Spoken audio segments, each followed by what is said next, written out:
अपने हाथों को उठाओ। एक बात हमेशा आपने नोटिस की होगी कि जब भी मिनिस्ट्री में क्रूसेड्स होने शुरू होते हैं, मीटिंग्स होनी शुरू होती हैं, आपने नोटिस किया होगा कि अजीब तरीके का विरोध, अजीब तरीके का, जहां मिनिस्ट्री का कोई लेना देना नहीं होता, आप देखते हो होता है। आपने कभी नोटिस किया है कि ये चीजें क्रूसेड्स के दौरान या क्रूसेड के बाद ही क्यों होती हैं? परमेश्वर ने कहा शैतान का हेड ऑफिस जो है वो आसमान में है और वो भी रैंक्स के अनुसार काम करता है। जिस तरह एक एरिया में एक एसएचओ है, एक डीएसपी है, एक एसपी है, एसएसपी है, ऐसे रैंक्स हैं और उनका एरिया बड़ा होता जाता है। एसएचओ को एक एरिया की जिम्मेवारी है, डीएसपी को फुल थोड़ा बड़ा एरिया की जिम्मेवारी है। उसी तरह से शैतान जो है वो इसी रीति से काम करता है, कुछ एरियाज के ऊपर, कुछ चीजों के ऊपर वो कब्जा रखता है। लेकिन जब क्रूसेड्स होते हैं, जब मीटिंग्स होती हैं, शैतान के जो एरियाज हैं, उसके जो बंधन हैं, उसकी जो पकड़ है वो बिल्कुल लूज होती है और लोग छूटते हैं इससे। और आपने नोटिस किया होगा कि क्रूसेड्स के दौरान या क्रूसेड्स के बाद ही शैतान को दिक्कत होती है। और ये दुष्ट आत्माओं को दिक्कत होती है, मैं आपको बता रहा हूं। उन लोगों को दिक्कत नहीं है, वो शैतान को दिक्कत है जो अपनी फ्रस्ट्रेशन उन लोगों में से शो कर रहा है वो। तो आपको उन लोगों पे गुस्सा करने की जरूरत नहीं है। आपको ये मालूम होना चाहिए कि आपका तीर सही जगह पे लगा है और शैतान तिलमिलाया है और उसका मतलब उसको उसको उसको दर्द हुआ। हालेलुया। उसको पेन हुई है, इसका मतलब ये है।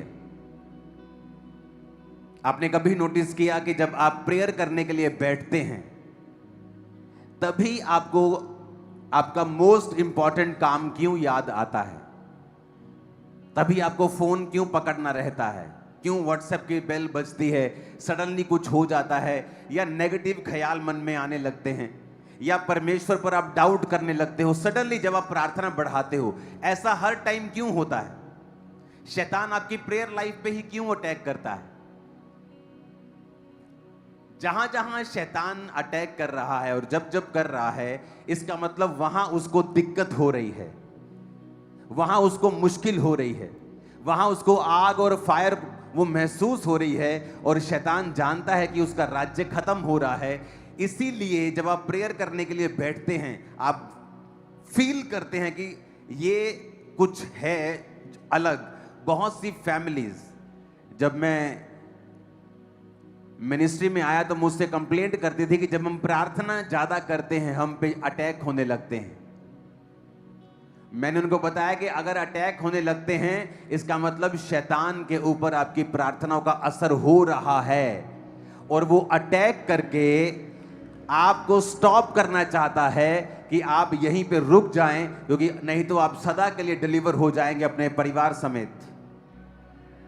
अपने हाथों को उठाओ। आप नोटिस करेंगे जब भी क्रूसेड होता है या हो चुका होता है, उसके बाद सडनली मशरूम की तरह लोग उठने लगते हैं और विरोध करने लगते हैं, अलग अलग अलग अलग अलग रीति से। और इसमें रीजन यही होता है कि शैतान को यह दिक्कत होती है। उसे पता है कि क्रूसेड्स के ऊपर, इन मीटिंग्स के ऊपर कितने लाखों लोग वचन सुनते हैं और बचाए जाते हैं, और उसका उस जगह के ऊपर से पकड़ जो है शैतान की वो खत्म होती है। हालेलुया। हमें इसका स्पिरिचुअल एंगल देखना होगा कि शैतान इन्हीं दिनों के बाद उसे दिक्कत क्यों होती है। अपने हाथों को उठाओ। इस थर्सडे आपको मुझे कहां मिलना है? कहां मिलना है?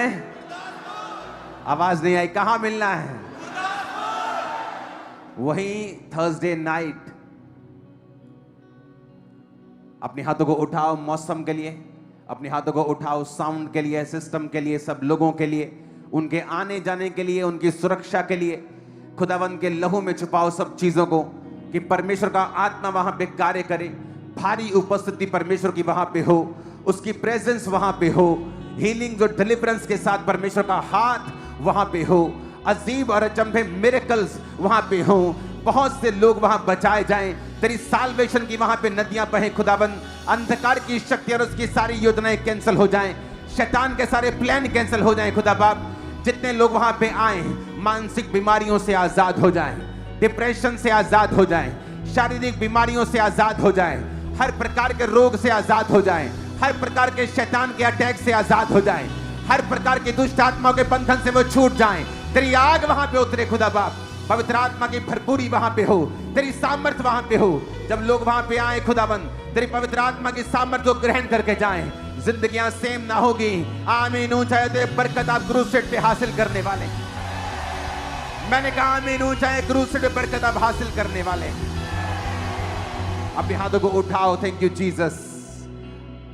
यिर्मयाह 33 उसकी 3 आयत, मैं ये चाहता हूं कि आप इसका एक पोस्टर बना के इन वचनों का भी एक जारी कर दें, क्योंकि आज ज़्यादा है वर्ड, तो आप अपने कंप्यूटर की स्क्रीन पर, अपने फ़ोन पे इसे लगा सकते हैं ताकि आप इसे याद रखें। यिर्मयाह 33 उसकी 3 आयत, मत्ती 7 उसकी 7 आयत, यूहन्ना 15 उसकी 7 आयत, मरकुस 11 उसकी 24 आयत, यिर्मयाह 29 उसकी 12 आयत, भजन संहिता 145 उसकी 18 आयत, यशाया 65 उसकी 24 आयत, पहला यूहन्ना 5 उसकी 14 से 15 आयत, भजन संहिता 50 उसकी 15 आयत, भजन संहिता 34 उसकी 17 आयत, याकूब 5 उसकी 15, दूसरा इतिहास 7 उसकी 14, पहला यूहन्ना 1 उसकी 9, याकूब 1 उसकी 5, नीति वचन 3 उसकी 6 आयत, फिलिप्पियों 4 उसकी 6 से 7 आयत, पहला पत्रस 5 उसकी 7 आयत, भजन संहिता 55 उसकी 22 आयत। यिर्मयाह 33 उसकी 3 आयत में लिखा है, मुझसे प्रार्थना कर और मैं तेरी सुन के तुझे बड़ी बड़ी और कठिन बातें बताऊंगा जिन्हें तू अभी नहीं समझता। मैं 3 गिनूंगा, आप सब लोग इस आयत को हम इकट्ठा पढ़ेंगे। 1 2 3। मुझसे प्रार्थना कर और मैं तेरी सुनकर तुझे बड़ी बड़ी और कठिन बातें बताऊंगा जिन्हें तू अभी नहीं समझता। भजन संहिता 50 उसकी 15 आयत को हम पढ़ेंगे। और संकट के दिन मुझे पुकार, मैं तुझे छुड़ाऊंगा और तू मेरी महिमा करने पाएगा। भजन संहिता 34 उसकी 17 आयत में लिखा है, धर्मी दुहाई देते हैं और यहोवा सुनता है और उनको सब विपत्तियों से छुड़ाता है। यिर्मयाह 33 उसकी 3 आयत को फिर से हम देखेंगे स्क्रीन के ऊपर। मुझसे प्रार्थना कर। किससे प्रार्थना करनी है? एक रियल पास्टर आपको परमेश्वर की ओर लगाना चाहेगा। वो आपका हेल्पर होगा कि आप डायरेक्ट परमेश्वर को पुकारने वाले बन जाएं और आप परमेश्वर की समझ रखने वाले बन जाएं। वो नहीं चाहेगा कि आप एक बाबे की तरह उसके पास आएं, कि आपको हर वक्त अपने जीवन में छुटकारे के लिए बाबा की जरूरत पड़े। एक जीवित चर्च ये चाहेगी कि आप लोग खुद परमेश्वर को पुकारें और आप लोग खुद इतने अलर्ट हों और इतने जानकार हों वर्ड के कि आप खुद परमेश्वर के वचन को जानते हों कि बाइबल में परमेश्वर के वचन में क्या लिखा है, और हम ये जानते हैं उसका वचन असली है क्योंकि परमेश्वर असली है।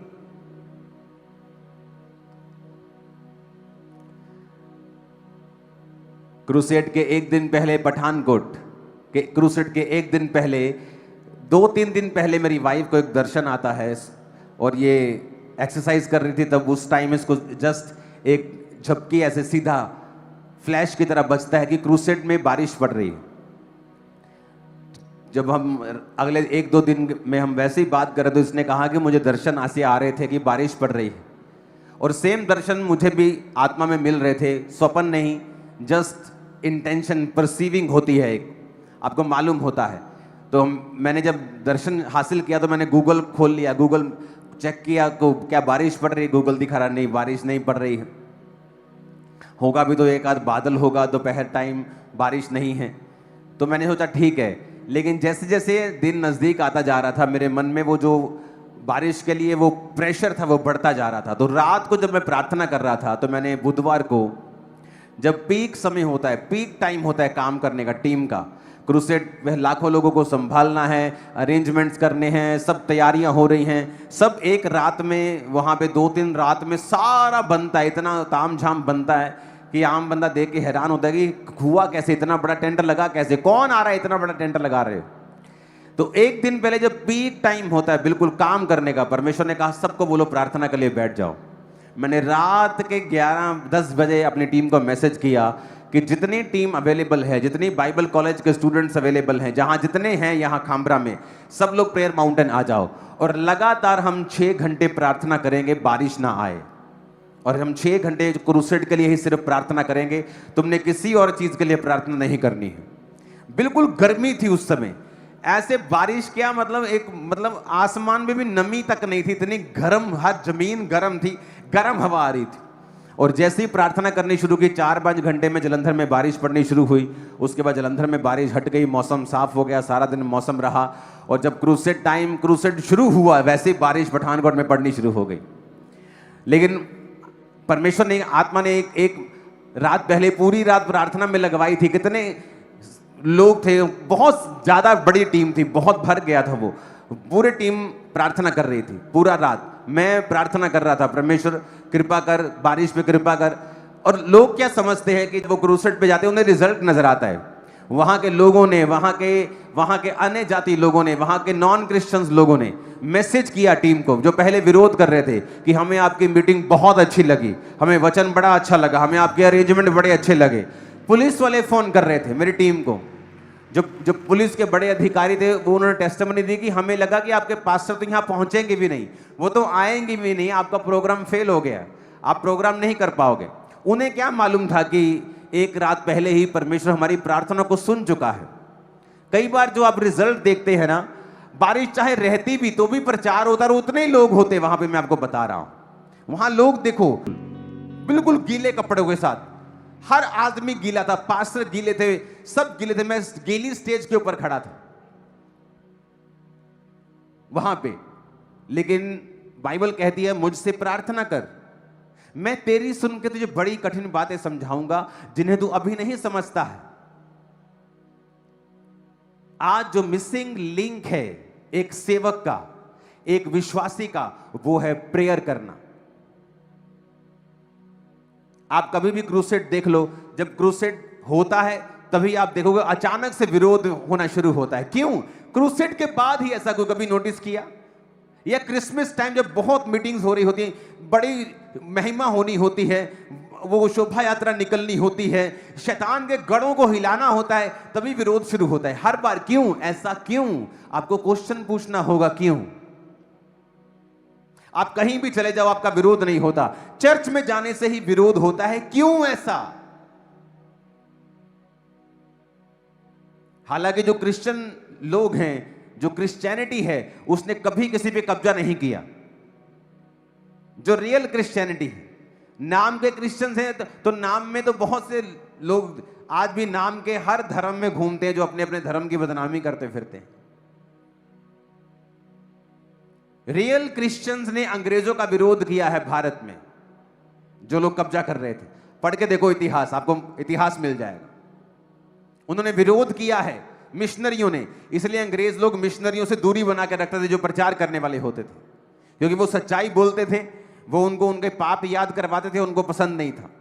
किसी भी हुकूमत को पसंद नहीं है कि आप उसके पाप उसे याद करवाओ लोगों के सामने। ऐसा क्यों? कि चर्च जाने से विरोध होता है, मीटिंग करने के बाद ही विरोध होता है, बड़ा क्रूसेड करने के बाद ही विरोध होता है। क्यों? क्योंकि शैतान के गढ़ हिलते हैं, उसकी पकड़ लोगों पे ढीली होती है। अगर नशे का आत्मा उस एरिया के ऊपर कब्जा रखता है और उसने अपने छोटे छोटी आत्माओं को नीचे भेजा हुआ है काम करने के लिए। जब एक मीटिंग होती है तो उन आत्माओं के ऊपर कब्जा होता है और वो इसे पसंद नहीं करते। अगर एक एरिया के ऊपर जादू टोने का प्रभाव है, बीमारियों का प्रभाव है, एक साउथ अमेरिका का देश था जहां गरीबी थी, और इतनी गरीबी थी और इतनी बीमारी थी और लोग ड्रंकर्ड थे, शराबी थे। वहां हर आदमी शराब पीता था। यह नहीं कि ये 2 पीते हैं और 3 नहीं पीते, हर आदमी शराबी था। और यह नहीं कि शराब पीते, गड़कते थे शराब, और सब खेती करते थे और अंत के गरीब थे। और वहां रिवाइवल शुरू हुआ और प्रीच शुरू हुआ। जब प्रीच शुरू हुआ, प्रार्थना करनी शुरू की पास्टर्स ने कि आओ हम प्रार्थना करते हैं, और प्रार्थना नाइट रखने लगे जहां पर लोग फास्टिंग के साथ रात रात भर प्रार्थना करते थे। और उस प्रार्थना करने के बाद क्या हुआ, परमेश्वर ने उस एरिया को चेंज किया। किसान लोग परमेश्वर में आने लगे, शराब छोड़ने लगे, और आज वहां दुनिया की सबसे बड़ी सब्जियां होती हैं। आज चेक करके देख लो, मैंने क्रूसेट पे वचन दिया था, पठानकोट क्रूसेट पे। एक एक हाथ जितनी लंबी गाजर होती है वहां। ये सब्जियां देखो, ये नॉर्थ, ये साउथ अमेरिका का देश, वो गाजर, ये एआई फोटोज नहीं है, एडिटेड नहीं है, रियल फोटोज हैं ये। और वहां पे जो गरीब लोग थे, उनकी स्टडी कहती है कि मिलियंस ऑफ डॉलर्स की सब्जियां वहां पे उगने लगी। और परमेश्वर ने उस प्रार्थना के द्वारा पूरे एरिया को बचाया, उनकी उम्र को बड़ा किया, उनको शराब के नशे से आजाद किया, गरीबी से आजाद किया। जस्ट क्योंकि एक प्रार्थना करने वाले पास्टर ने फैसला किया कि ये जो चीजें मैं देख रहा हूं, ये इंसानी काम नहीं है, इंसान इसे बदल नहीं सकता, सरकारें इसे बदल नहीं सकती हैं, नहीं बदल सकती हैं। आप फैसला कर लो, आप लाख सरकार के पीछे लग जाओ, नशा एक लेवल तक वो काम कर सकती है, लेकिन जो काम दुष्ट आत्माओं ने फैलाया है वो बिना प्रार्थना के हल नहीं हो सकता है। अगर आप प्रेयर करें, उसमें देखो पर्सनल परमेश्वर ने छुटकारे के लिए बोला है कि संकट के दिन तू मुझे पुकार तो मैं तुझे उत्तर दूंगा। उसने कहा मैं बड़ी बड़ी कठिन बातें बताऊंगा जो तू अभी नहीं समझता। मत्ती 7:7 में लिखा, मांगो तो तुम्हें दिया जाएगा, ढूंढो तो तुम पाओगे, खटखटाओ तो तुम्हारे लिए खोला जाएगा। यूहन्ना 15:7 में लिखा, यदि तुम मुझ में बने रहो और मेरा वचन तुम में बना रहे तो जो चाहो मांगो वो तुम्हारे लिए हो जाएगा। यिर्मयाह 29:12 में लिखा, तब उस समय तुम मुझे पुकारोगे और आकर मुझसे प्रार्थना करोगे और मैं तुम्हारी सुनूंगा। सब बोलो आमीन। उसने कहा मैं तुम्हारी सुनूंगा जब तुम आकर मुझसे प्रार्थना करोगे, जब तुम आकर मेरे सामने दुहाई दोगे, जब संकट के दिन तुम मुझे पुकारोगे तो मैं तुम्हारी सुनूंगा। आपने कभी नोटिस किया जब आप प्रार्थना करने के लिए बैठते हैं, दुनिया के सारे नेगेटिव ख्याल आपके मन में आते हैं, शक आने शुरू होता है, डाउट होना शुरू होता है, गुस्सा आना शुरू होता है, काम याद आता है, फोन याद आता है, सडनली लड़ाई हो जाती है कुछ, ताकि आपकी प्रेयर लाइफ को इफेक्ट किया जा सके। क्योंकि प्रेयर आपका एक वेपन है, प्रेयर एक हथियार है। शैतान जानता है कि प्रार्थना करने से देश बदल जाते हैं, परिवार बदल जाते हैं, सिचुएशंस बदल जाती हैं, जिंदगियां बदल जाती हैं, हीलिंग हो जाती है, उसे सब पता है। आप प्रेयर करने के लिए बैठेंगे, वो आपके साथ फाइट करेगा। प्रार्थना करने से पहले आपकी लड़ाई हो जाएगी घर में, प्रार्थना करने से पहले आपका फोन में आप बिजी हो जाओगे, अब आपकी बेस्ट पिक्चर लग जाएगी, आप पिक्चर देखने लग जाओगे, आप बोलोगे ओहो थोड़ा चल कोई नहीं 2 घंटे देख के फिर मैं प्रार्थना करता हूं। 2 घंटे के बाद जब प्रार्थना करने के लिए बैठेंगे आप थक चुके होंगे, आप बोलेंगे चलो अब नींद आ रही मैं सोता हूं, अब मैं सुबह उठ के प्रार्थना करता हूं। जैसे आप सुबह उठेंगे आप लेट उठेंगे, आप बोलेंगे चल मैं रात। शैतान आपके सिंगल डे से फाइट करता है, सिंगल डे। वो आपसे रोज फाइट करता है कि आज का दिन मैं निकालूंगा। रोज की रोटी प्रभु कहता है ना मुझे रोज दे, वो कहता है आज पे कॉन्सेंट्रेट कर, डेविल बिगेस्ट कॉपी करने वाला है परमेश्वर की। अगर आप बड़ी चीजें पढ़ेंगे दुनिया में, मैं उनका नाम नहीं लूंगा, बाइबल से कितनी चीजें कॉपी की हैं उन्होंने, क्योंकि डेविल जो है उसका अपना कुछ नहीं है, हर चीज कॉपी की हुई है उसने परमेश्वर की। जो फेक लोग उठते हैं, परमेश्वर में सेवक लोग उठते हैं, वो भी क्या करते हैं, जेन्युइन लोगों की कॉपी करना शुरू करते हैं। उन्हें पता है कॉपी करेंगे, जितना ये कामयाब है, अगर हम 10% भी कामयाब हो गए तो हम दुनिया में कामयाब कहलाएंगे। कॉपी करते हैं। शैतान हमेशा कॉपी करता है। उसे पता है कि परमेश्वर रोज पे काम करता है, मैं भी रोज पे काम करूंगा। आज इसका दिन खत्म करना है, नहीं आज छुट्टी, आज नहीं प्रेयर करनी, नहीं आज घूमने जाना है, चलो प्रेयर खत्म, नहीं आज शादी थी तब प्रेयर खत्म, आज नींद आ रही है तब प्रेयर खत्म, आज ज्यादा काम कर लिया तब प्रेयर खत्म। वो आपसे रोज फाइट करता है, क्योंकि प्रेयर आपकी डेस्टिनी, आपकी मंजिल के करीब आपको लेके जाती है, आपकी विश नहीं लेके जाती। आपका विश्वास बिना कर्मों के अधूरा है, मरा हुआ है, किसी काम का नहीं है। और आप हैरान होते हैं, और कईयों को तो पता भी नहीं कि प्रार्थना के समय नींद क्यों आती है, बाइबल पढ़ने टाइम नींद क्यों आती है। 3 घंटे की पिक्चर मूवी तुम ऐसे देखोगे, आंखें खुली की खुली रह जाएंगी, तुमको लगेगा दूसरी भी देख लेते हैं, लेकिन जैसे तुम बाइबल पढ़ने लगते हो तुम्हें नींद आने लगती है। यहां तक कि जिन लोगों को नींद नहीं आती वो भी बाइबल पढ़ने लगते तो नींद आने लगती है।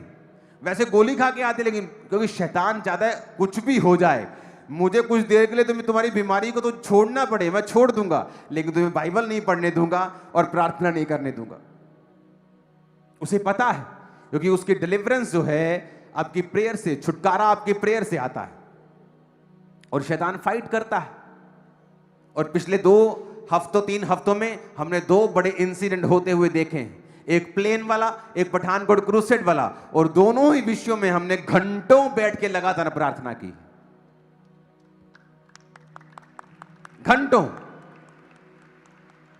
आज किसी विश्वासी जो मैं मिलता हूं, उसकी प्रॉब्लम जब सुनता हूं तो प्रॉब्लम पहाड़ों जैसी है। घर में प्रॉब्लम, शरीर में प्रॉब्लम, यहां प्रॉब्लम, फाइनेंस में प्रॉब्लम। अच्छा, प्रेयर कितनी है? प्रेयर नहीं करते तो क्या तुम मूर्ख हो क्या? पास्टर क्या करेगा तुम्हारे लिए? वो क्या परमेश्वर है? उसकी ले हैंड का असर तब है जब तुम वचन पे चल रहे हो। इसलिए परमेश्वर लोगों से पूछते थे कि पाप तो नहीं करोगे, फिर से गुनाह में तो नहीं जाओगे। हीलिंग आपकी साल्वेशन के लिए है, कुछ दिखाने के लिए, कुछ प्रूफ करने के लिए नहीं। अगर आप हीलिंग लेने के बाद फिर से आपका लाइफस्टाइल वही है, आपने शराब नहीं छोड़ी, आपने नशा नहीं छोड़ा, आपने गलत काम नहीं छोड़े, आपने सिर्फ यीशु मसीह को परमेश्वर नहीं माना, तो वो बीमारी फिर वापस आती है। लोग बोलते हैं ये तो फिर वापस आ गई, क्योंकि आपकी लाइफ का चेंज होना लाजमी है हीलिंग के बाद, डिलीवरेंस के बाद, ताकि वो हीलिंग और डिलीवरेंस बनी रहे, कंटिन्यू रहे आपकी लाइफ। और वो कैसे रहेगी? प्रेयर से। प्रेयर आपको जोड़े रखती है। प्रार्थना में ब्रेक जीसस से ब्रेक के बराबर है। आप प्रार्थना में टूट गए हैं, आप जीसस से टूट गए हैं। मेरी लाइफ में ब्रेक थ्रू कैसे आया, सेवकाई में कैसे आया? क्योंकि लोग देखते हैं जो बाहर हो रहा है, लोग हैरान हो रहे हैं। दुनिया से, दुनिया के हर एक कोने से पास्टर्स लोग आकर मिलते हैं, और जब वो देखते हैं कि चलो इस चर्च की तो समझ आती है कि यहां लाखों लोग बैठे हैं, ओवरफ्लो में हजारों लोग बैठे हैं, चलो इसकी तो समझ आती है कि आप यहां पे हैं, पर हमें गुरदासपुर की समझ नहीं आती कि वहां लाखों लोग क्यों बैठे हैं स्क्रीन के सामने। अमृतसर की समझ नहीं आती, वहां 2 चर्चें हैं बड़ी बड़ी, वहां नहीं समझ आती हमें लोग कैसे बैठे हैं। हमें बटाला की समझ नहीं आती, हमें आपकी 200, 250, 400 चर्चों की समझ नहीं आती कि वहां लोग स्क्रीन पे कैसे बैठे, वो भी लाखों में, क्योंकि आपको नजर आ रहा है बाहर का, और परमेश्वर तैयारी करता है अंदर। आज भी मुझे याद है जिस रूम में मेरी वाइफ को पवित्र आत्मा मिला, उसी रूम में हम प्रार्थना किया करते थे, और मैं जब एंटर करता तो टीम देखते थे कि आज गए 7 घंटे, वहां बैठे हैं 7 घंटे लगातार, 6 घंटे लगातार। ये टीम निकलती थी एक दूसरे को इशारा करके, मैं चले हूं, तू संभाल ले, ये मेरा हारमोनियम तू पकड़ ले, ये मेरा कॉर्ड तू पकड़ ले, अब मैं जा रहा हूं, मुझे 4 घंटे हो गए, इनका तो पता नहीं कब उठने वाले हैं। कंटिन्यू प्रार्थना बिना विषय के। बैठकर प्रार्थना प्रार्थना प्रार्थना प्रार्थना। जिस समय मैं 20-21 साल का यूथ, अभी मैं यूथ ही हूं, 21 साल का जब मैं था, जब यूथ लोग पार्टीज करने जाते थे, अपनी गर्लफ्रेंड से मिलने जाते थे, और जिस नाइट को, मान लो सुबह मैंने बिजनेस किया और शाम को चर्च में गया, और जो नाइट फ्री होती थी कि आज मैं 9 बजे फ्री हो गया, मेरा मन एक्साइटेड होता था कि आज 9 बजे में फ्री हो गया, मैं 9 से 2 लगातार 5 घंटे बैठ सकता हूं। मेरे मन में एक्साइटमेंट होती है, आज मैं फ्री हूं तो मैं प्रेयर कर सकता हूं। लोगों को वो प्रार्थना दिखती नहीं थी, क्योंकि वो अंदर रूम में मैं अकेला होता था। मैंने शुरू से ही लोगों के बीच में बहुत कम प्रेयर की है। मैंने अपनी पर्सनल प्रेयर हमेशा ज्यादा की है। और 6 घंटे 7 घंटे रूम में बैठे प्रार्थना कर रहे हैं। कभी एक सॉन्ग सुना, वर्शिप की, 2 सॉन्ग 3 सॉन्ग सुने, फिर प्रेयर की, जस्ट बैठे रहे, आंखें बंद करके प्रार्थना की, गैर भाषा बोली, ऊंची ऊंची नहीं, जस्ट बैठे आराम से परमेश्वर की हजूरी में। और चीजें बदलती गई। लोग ऐसे जुड़ते गए जिन्होंने काम किया। कोई फॉरेन मिनिस्ट्री इस चर्च के साथ जुड़ी हुई नहीं थी कि वहां से पैसा आ रहा है, फॉरेन फंडिंग आ रही है, नथिंग। यहां के लोग थे जो परमेश्वर ने खड़े किए, इंडिया के लोग, इसी देश के लोग। अब तो पूरी दुनिया के लोग जुड़े हुए हैं, तब ऐसा नहीं था। तब तो इंटरनेट पे लाइव भी नहीं होता था, तब भी यह चर्च बहुत बड़ी चर्च थी। कैसे? प्रार्थना से। पास्टर कहने लगे, कहां चले गए हो, किस गांव में चले गए हो, वहां तो कोई परिवार क्रिश्चियन नहीं है, शहर से इतना दूर चले गए, लोग आएंगे कैसे? ऐसे आएंगे जहां जैसे आप बैठे हो आज, भाग भाग के आए। प्रेयर से। कितनी प्रेयर की है आपने अपने केस के लिए? कितने दिन की है? एक पास्टर एक औरत के घर गया और उसने दर्शन देखा कि 2 शैतान के 2 अजगर हैं और उनके पेट बड़े बड़े हैं। तो उसने कहा कि मैंने दर्शन देखा है तुम्हारे घर में, क्या हुआ था, मुझे कुछ बताओ, कोई स्टोरी है तुम्हारे पीछे, क्या तुमने प्रभु से कुछ मांगा या कुछ किया? कहती हाँ, मैंने जब वचन पढ़ा ना कि जो कुछ तुम प्रार्थना में मांगोगे और विश्वास करोगे तुम्हें मिल गया, वो तुम्हें मिल जाएगा। कहती जितना ही मैं प्रेयर वचन सुनिया, मैनू चढ़ गया जोश। कहती मैं घर गई, मैं लाइव है घुटने की प्रार्थना। कहती मैं लगातार प्रेयर की, मैं 4 घंटे। अगले हफ्ते जब बैल नहीं आए, बैलों के लिए प्रेयर की उसने कि मुझे बैल चाहिए परमेश्वर, बैलों की जोड़ी चाहिए। अगले हफ्ते प्रार्थना थोड़ी कम हो गई, 3 घंटे। 1 महीने के बाद हो गई 2 घंटे। 4 महीने जब वो पूरा नहीं हुआ कुछ भी, प्रार्थना रह गई आधा घंटा। उसके बाद टाइम फीस खत्म हो गई प्रार्थना। कहती नहीं मिला। जब पास्टर घर में आया, उसने दर्शन देखा, उसने कहा जब तूने मांगना शुरू किया परमेश्वर ने उसे भेजा, लेकिन जब वो तेरे पास पहुंचने वाला था तूने प्रार्थना करनी बंद कर दी और शैतान वो आशीष खा गया। मैंने अपनी लाइफ में नोटिस किया, जब आप ब्रेक थ्रू के बिल्कुल नजदीक होते हैं, अपनी लाइफ में आशीष के बिल्कुल नजदीक होते हैं, शैतान आपको ज्यादा तंग करता है, बीमारी ज्यादा तंग करती है। और तब अगर आप प्रार्थना में बैठ जाए और अपने मन को मार लें और आप कंटिन्यू प्रेयर करना शुरू कर दें अपने छुटकारे के लिए, आपकी लाइफ की बिगेस्ट टेस्टिमनी पैदा होने वाली है, जो आपकी लाइफ की बिगेस्ट होगी आज तक। मैं आपको बता रहा हूं, मैं आपको प्रैक्टिकल वर्ड दे रहा हूं। Hallelujah, hallelujah. बिगेस्ट मैं आपको बता रहा हूं टेस्टिमनी आपके पास होगी।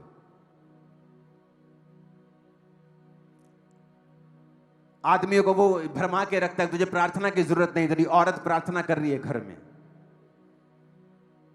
कोई शक नहीं, इसलिए तुम संघर्ष कर रहे हो।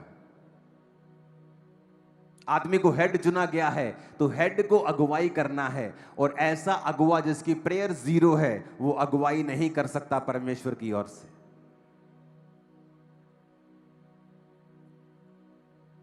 हालेलुया। जब याकूब अपने भाई को धोखा देकर आशीष ले गया और जब वापिस आया 20 कितने साल बाद, 7 साल उसने अपनी पत्नी के लिए सेवा की, फिर 7 साल और, फिर भेड़ बकरियों के लिए, और बच्चे बड़े बड़े हो गए। जब वापिस आया तो पता लगा एसाव 400 पुरुष लेके तुझे मिलने के लिए आ रहा है। आप अपने रिश्तेदार के कुछ को मिलने के लिए 400 पुरुष लेके नहीं जाते हो, लेकिन जब किसी को मारने के लिए जाना होता तो लोग गैंग बना के जाते हैं। तो वो गैंग बना के आ रहा था क्योंकि वो खत्म करना चाहता था अपने भाई से बदला लेके वो सालों पुराना हिसाब चुकता करना चाहता। 2 दशकों पुराना हिसाब है, चुकता करेंगे। याकूब को ये बात मालूम हो गई थी। एक सेंसिटिव बंदा ये बात को समझता है। जब वो अपने सामने मुसीबत देखता है, अपनी जिंदगी की सबसे भारी मुसीबत को आता हुआ देखता है, वो प्रार्थना में जुट जाता है। उसे पता था, उसने फोन नहीं किया, चलो इस एरिया के राजा के साथ कोई मेल मिलाप करके देखता हूं, चलो देखता हूं कि कौन मुझे बचा सकता है। उसने कहा नहीं, सब ये शर्मिंदा करेंगे मुझको प्रार्थना में जाना है। और वो प्रेयर में चला गया और पहले अपने बच्चों को, पत्नियों को, सबको आगे भेज दिया। सब गाय बैल बकरियां सब आगे चले गए, अकेला रह गया। कहते आप भी आ जाओ, नदी पार करो। कहता रुक जाओ, मैं आऊंगा, तुम चले जाओ। और लिखा सारी रात वो परमेश्वर से लड़ता रहा, फाइट करता रहा। कभी लड़े हो परमेश्वर से? तुम कैसे लड़ते हो? जाओ प्रभु मैं तेनू नहीं मानता। ये लड़ना नहीं है, ये बेवकूफी है। ऐसी की है मैंने बेवकूफियां मसीह में आने के 1-2 साल पहली शुरुआत में बहुत ऐसी बेवकूफियां की हैं, कोई फायदा नहीं होता है। फिर से वहीं आना पड़ता है, वैसी शुरुआत करनी पड़ती है, कुछ फायदा नहीं होता। ऐसा धमकियां देके परमेश्वर को। ये लड़ना वो लड़ना नहीं है, ये वचन से लड़ना है। पिता तेरे वचन में लिखा है, तूने तो लिखा है कि तू छुड़ाएगा, तूने तो लिखा है तू मुझे पुकार तो मैं तुझे उत्तर दूंगा। तूने तो वचन में लिखा है कि तेरे को मानने वाले लोगों की आयु बड़ी होगी, कुशल से रहेंगे, पृथ्वी पे टिके रहेंगे, उनका शरीर भला चंगा और हड्डियां पुष्ट रहेंगी। तेरे वचन में लिखा है मुझे हड्डियां पुष्ट चाहिए, तेरे वचन में लिखा है मुझे शरीर भला चंगा चाहिए। तेरे वचन में लिखा है फाइट करना परमेश्वर की उसने। और दूत को बोलना पड़ा कि मैं तेरा नाम बदलता हूं, इज़राइल रखता हूं। यानी तेरा नाम याकूब था, धोखा देने वाला, तेरा नाम अब इज़राइल है। यानी कि तेरी प्रार्थना के बाद परमेश्वर ने तेरी डेस्टिनी को चेंज कर दिया, तेरे रिजल्ट को चेंज कर दिया, तेरी लाइफ को, तेरे फ्यूचर को चेंज कर दिया। तेरा फ्यूचर ऐसा नहीं था, तू मार खाने वाला था अपने भाई से, तेरे बच्चे और तू मरने वाले थे, पर तू फाइट कर रहा है परमेश्वर से, इसलिए तेरा फ्यूचर चेंज किया जाता है। हिजकिय्याह को मालूम होता है मेरी उम्र खत्म हो गई। नबी कहता है जिसको जो देना है बांट दे।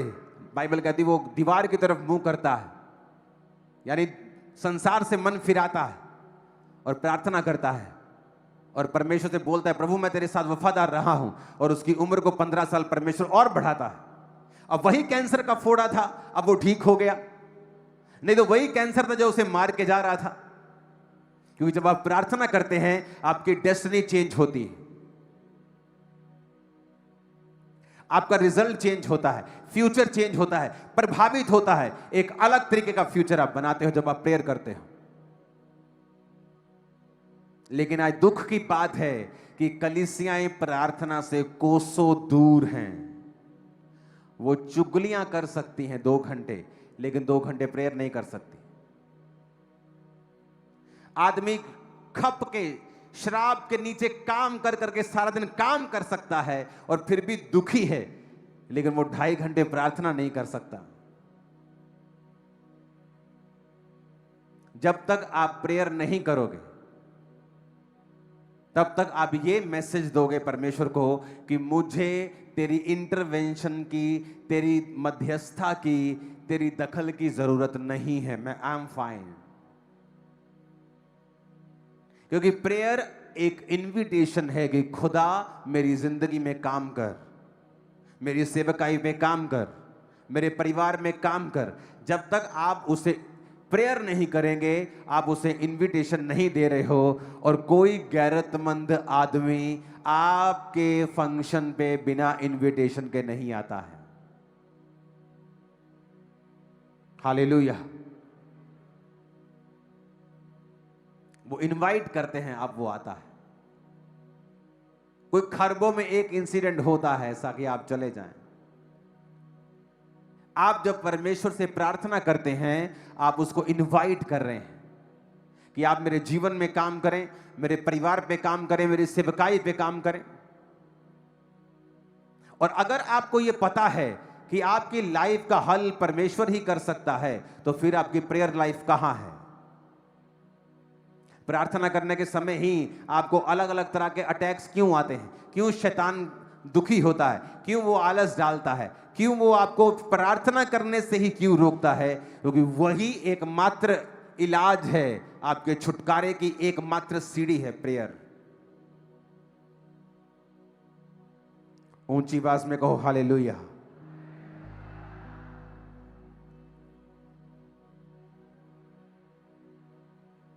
याकूब 5 उसकी 15 में लिखा है, विश्वास की प्रार्थना के द्वारा रोगी बच जाएगा और प्रभु उसे उठाकर खड़ा करेगा। याकूब 1 उसकी 5 में लिखा है, अगर तुम में से बुद्धि की घटी हो तो उसे वो परमेश्वर से मांगे। फिलिप्पियों 4 उसकी 6 में लिखा है, किसी बात की चिंता मत करो, हर बात तुम्हारे निवेदन, प्रार्थना और विनती के द्वारा धन्यवाद के साथ परमेश्वर के सामने उपस्थित की जाए। 1 पत्रस 5:7 में लिखा है, अपनी चिंता उसी पर डाल दो क्योंकि उसी को तुम्हारा ध्यान है। भजन संहिता 55 उसकी 22 में लिखा है, अपना बोझ यहोवा पर डाल दे, वह तुझे संभालेगा, वो धर्मी को कभी भी टलने नहीं देगा। कैसे डालोगे यहोवा पर अपना बोझ? प्रेयर से। प्रेयर एक ट्रांसफर है। आपका बोझ ट्रांसफर होता है हेवन में, और हेवन की ब्लेसिंग्स ट्रांसफर होती हैं आप में। आप प्रार्थना करते वक्त जाते हैं तो और आदमी होते हैं, प्रार्थना करने से आप बाहर आते हैं, आप और आदमी होते हैं। आप प्रभु की हुजूरी में जाते हैं, आप और हैं, आते हैं, आप और हैं। आत्मिक लोग इस बात को समझेंगे।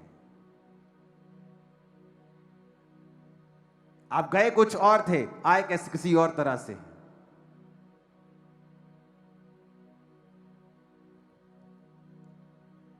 ऊंची आवाज में कहो हालेलुया। प्रार्थना पहाड़ की प्रार्थनाओं से कितने लोग जुड़ते हैं? हाथों को हिलाओ जरा। आधे लोग हैं? नहीं, आधे से ज्यादा है। ओके, 80% लोग हैं। और आपको जुड़ना चाहिए लोगों को, ताकि कुछ घंटे आपके वो निकल जाए, 1-1.5 घंटा। उसके बाद 1-1.5 घंटा आप पर्सनल प्रेयर करें, बाइबल पढ़ें, आपकी प्रेयर लाइफ पूरी कंप्लीट है। अपने पड़ोसी को बोलो, जब तू प्रार्थना करता है हेवन ट्रांसफर करता है।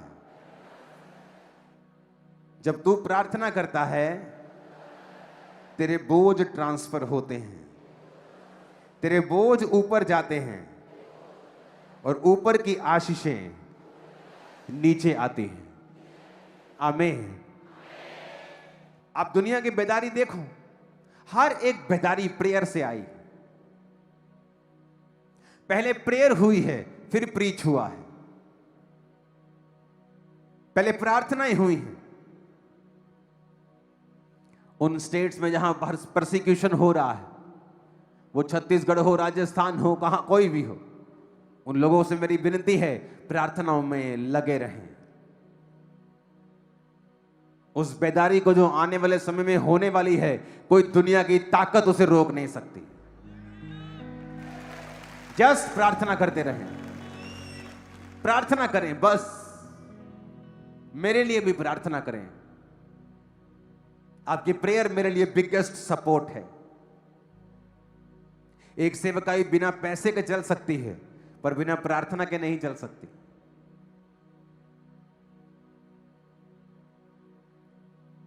हमारी प्रार्थना जब पहले नंबर पे होगी और बोना दूसरे नंबर पे होगा, तब वो बैलेंस चर्च होगी।